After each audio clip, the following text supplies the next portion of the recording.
नमस्कार दोस्तों, हम लोग ये दावा करते हैं कि हम एआई के ज़माने में पहुंच गए हैं। हम चाँद पर चलना सीख गए हैं। हम विश्व गुरु बनने वाले हैं। हम दुनिया की 5वीं अर्थव्यवस्था बनने वाले हैं। हम 100 स्मार्ट सिटी बनाने वाले हैं। लेकिन समस्या ये है कि अभी हमें ठीक से ज़मीन पर चलना भी नहीं आया है। लेकिन हम इस तरीके के दावे कर रहे हैं। इटावा में एक मुकुटमणि यादव जी हैं और संत सिंह यादव जी हैं। ये दोनों लोग भागवत करने के लिए इटावा में गए थे और इनके साथ ब्राह्मण समाज के लोगों ने इनको मारा पीटा, इनके साथ मारपीट की, इनको रात भर कमरे में बंद रखे और इसके बाद इनके आधे बाल को छील दिया गया और इनको बाकायदा उस यजमान मतलब जिसके यहाँ ये भागवत करने के लिए गए थे उनकी महिला के पैर पर नाक रगड़वाई गई और इनके ऊपर इतना तो जल्म किया गया, ऊपर से उस महिला का मूत्र इनके ऊपर छिड़का गया और कहा गया कि अब आप जाकर पवित्र हुए हैं। समस्या ये है कि जब हम वैज्ञानिक दृष्टिकोण में इतना आगे बढ़ चुके हैं, हम चाँद पर कदम रख चुके हैं, तो हम अब भी पवित्र और अपवित्र की बातों में उलझे हुए हैं। और ये बात मैं तब बहुत चिंतित हो जाता हूँ कि जब डॉक्टर अंबेडकर ने हमें अनुच्छेद 16, अनुच्छेद 21, अनुच्छेद 27 दे दिया है। अनुच्छेद 16 में सबसे पहले उन्होंने समानता का अधिकार रखा, स्वतंत्रता का अधिकार नहीं रखा। मैं तो सोचकर व्यथित हो जाता हूँ कि अगर डॉक्टर बाबा साहब अंबेडकर ना होते तो क्या होता। आप सोचिए, संत सिंह यादव और मुकुटमणि यादव वहाँ पर कथा करने के लिए गए थे और अगर वो गलत कथा कर रहे होते तो एक बात बनती थी, गलत मंत्रों का उच्चारण कर रहे होते तो पीटे जाते तो भी एक बात बनती थी। लेकिन अगर कोई गलत मंत्र और गलत कथा भी कर दे तो उसके ऊपर मूत्र नहीं छिड़का जाता। लेकिन ये सब ठीक कर रहे थे और सुनने वाले भी संतुष्ट थे। ठीक है, कथा हो रही है, लेकिन इसमें तीसरा पक्ष आकर उनके ऊपर मूत्र छिड़कता है और इसलिए कि वो ब्राह्मण समाज से नहीं है। ये पूरे दिल को झकझोर देता है और ये पूरी मानवता को शर्मसार कर देता है। और यही एक घटना नहीं है, कल के डेट में एक और बड़ी घटना हुई है जो उड़ीसा में हुई। वहाँ पर 2 दलितों को गौ तस्करी के आरोप में बंधक बनाया गया और उनको घुटने के बल चलवाया गया और उनसे घास खिलवाई गई। अब मैं पूछना चाहता हूँ तथाकथित हिंदू ठेकेदारों से कि क्या ये लोग हिंदू समाज के हिस्सा नहीं हैं? और जितने भी हिंदू संगठन बने हैं, एक भी हिंदू संगठन इस पर कहने के एक भी शब्द इसका कंडेम करने के लिए नहीं आया। और हम पिछड़े समाज, हम दलित समाज इस तरीके के हिंदू का बोझ ढोते रहेंगे। और शायद इसीलिए डॉक्टर भीमराव अंबेडकर बोले थे कि जिस समाज में असमानता हो, भेदभाव हो, ऊंच नीच हो, वो धर्म नहीं है, वो गुलामी की जंजीर है। और सबसे बड़ी बात मैं आपको ये बताना चाहता हूँ, इटावा वाले कांड में एक ढोलक बजाता था, एक लड़का था जो दोनों आँख से अंधा है। इन लोगों ने उसको भी नहीं छोड़ा, उसका नाम श्याम कठारिया है। उस लड़के को भी नहीं छोड़े, उस लड़के को भी पीटे। और ये समानता मैं जानता हूँ कि आज जो ये निचली समाज के साथ हुआ है, मीडिया में, मेनस्ट्रीम मीडिया में ऊंचे समाज के लोग बैठे हैं, इस मुद्दे को नहीं दिखाएंगे। इस मुद्दे को, इसके जगह पर ये ऐसे मुद्दे दिखाएंगे जिसका कोई इस समाज से, इस मैटर से कोई लेना देना नहीं है।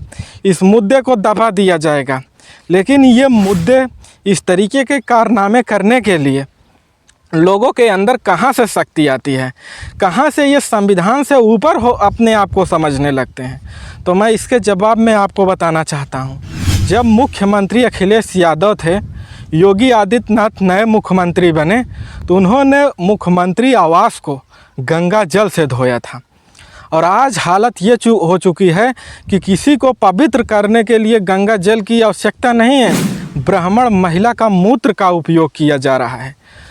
और ये लोग इससे पता करते हैं कि जब हमने पूरे मुख्यमंत्री आवास को गंगा जल से धोया, किसी पिछड़े, किसी दलित की भावना आहत नहीं हुई तो हम समाज में कुछ भी कर सकते हैं। किसी की भावना आहत होने वाली नहीं है।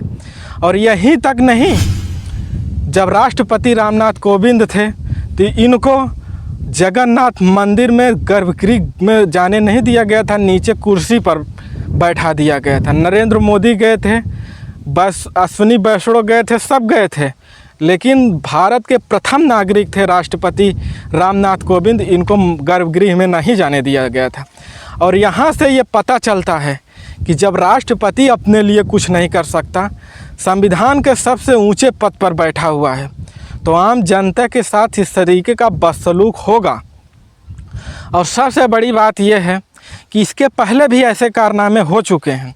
भाजपा शासित राज्य मध्य प्रदेश है, जहां पर एक भाजपा के नेता ने एक दलित पर पेशाब कर दिया था, बैठाकर पेशाब कर दिया था। और अभी कुछ दिन पहले देविका पटेल जी थी, ये भी कथा करती थी और ब्राह्मण समाज के लोगों ने इनको कथा करने से रोक दिया था। और इससे पता चलता है कि जो आरक्षण का विरोध करते हैं कि सबको समानता मिलनी चाहिए, वो लोग एक कैटेगरी में आरक्षण लेकर बैठे हैं। एक एरिया में उनका 100% आरक्षण है। अगर उस एरिया में कोई काम करने जाता है, उसकी लात घूंसों से पिटाई होती है। और सबसे बड़ी बात यह है कि जो ये लोग एक एरिया में आरक्षण लेकर बैठे हैं, इनको आर्थिक आरक्षण भी प्राप्त है EWS कोटे से। EWS कोटा आर्थिक आधार पर आरक्षण का कोटा बनाकर इनको दिया गया है। और अगर किसी ब्राह्मण का, कोई उच्च जाति के लोगों का इनकम 8 लाख रुपए से कम है, तो उनको EWS कोटे में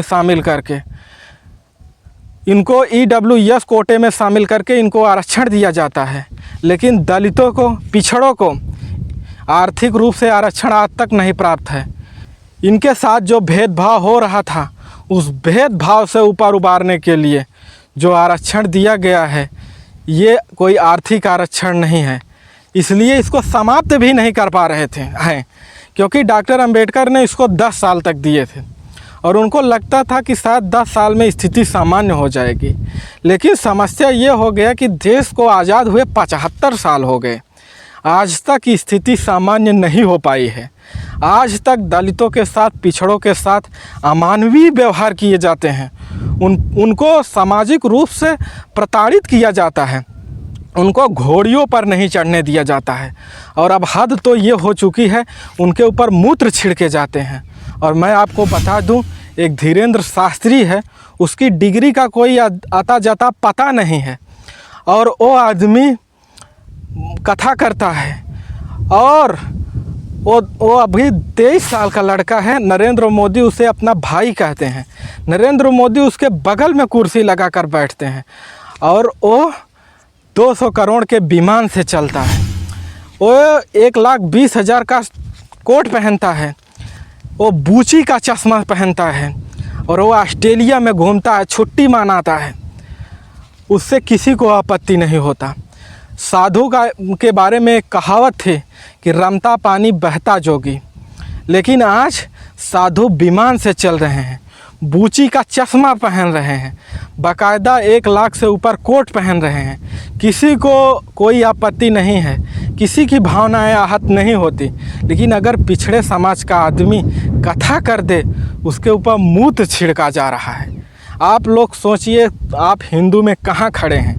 और सबसे बड़ी बात, मथुरा में बैठकर अनिरुद्धाचार्य चाहे महिलाओं का अपमान करें, महिलाओं के विषय में अभद्र टिप्पणी करें, उसके लिए कोई कुछ नहीं बोलेगा, किसी की भावनाएं आहत नहीं होंगी। लेकिन आप पिछड़े समाज के हैं, आप सिर्फ कथा कर दीजिए, वो भी सही। आप पढ़े लिखे हैं, आप कथा करिए। ये जो देविका पटेल थी, ये PhD की हुई थी, लेकिन कथा कर रही थी और इसको कथा करने से ब्राह्मण समाज द्वारा रोक दिया गया। और सबसे बड़ी बात है कि हम कितना भी दम भर लें कि हम यहाँ पहुँच गए हैं, हम वहाँ पहुँच गए हैं, जब तक ये जातंकवाद से हम निजात नहीं पाएंगे, तब तक हमारे पहुँचने का कोई मतलब नहीं है। मैं कहता हूँ, चाइना बहुत डेवलप हो, लेकिन अगर वहाँ बोलने की आज़ादी ना हो, वहाँ पर सब अपने घरों में कैद हों, तो ऐसी आज़ादी का क्या मतलब। हमारे भारत में बोलने की तो आज़ादी है, लेकिन कहीं ये आज़ादी किस तरीके का है? जो लोग सरकार से सवाल पूछ रहे हैं, जो आँख में आँख डालकर सवाल पूछ रहे हैं, उनसे, उनके आत्मा से जाकर आप पूछिए कि ये आज़ादी भारत वाली कैसी है। वो लोग, आप समझिए कि उनको पहले पुलिस से जूझना पड़ता है, फिर प्रशासन से जूझना पड़ता है, फिर सरकार से जूझना पड़ता है। और इसके पहले थी आज़ादी, लोग खूब बोलते थे, लेकिन समस्या है कि अब ये आज़ादी को संदमित किया जा रहा है। इन बाबाओं को सत्ता की दलाली कर सत्ता की ये दलाली करते हुए हमेशा देखे जाते हैं। ये बाबा सत्ता की हमेशा भाषा बोलते हैं और इनको संरक्षण प्राप्त है। इन बाबाओं से हम जैसे यूट्यूबर तो लड़ नहीं सकते, सिर्फ आपको समझा सकते हैं। इसलिए मैं आप लोगों से उम्मीद करता हूं कि आप लोग हमारे वीडियो को ज़्यादा से ज़्यादा शेयर कीजिए। इस वीडियो पर कोई कॉपीराइट नहीं आएगा। ये वीडियो मैं क्रिएटिव कॉमन्स में रख रहा हूँ, इस पर कोई कॉपीराइट नहीं आएगा। जो भी हमारे इस वीडियो को यूज करना चाहता है वो खुलेआम यूज कर सकता है, क्योंकि हम चाहते हैं कि समाज में बदलाव आए। कानूनी रूप से, सामाजिक रूप से बदलाव तो मिल गया है, लेकिन मानसिक रूप से भी बदलाव मिलना चाहिए। बाकी आपको ये वीडियो कैसा लगा हमें कमेंट करके ज़रूर बताइएगा। अगर वीडियो अच्छा लगा तो इसको ज़्यादा से ज़्यादा लोगों तक शेयर करिएगा। आपको वीडियो देखने के लिए बहुत बहुत धन्यवाद।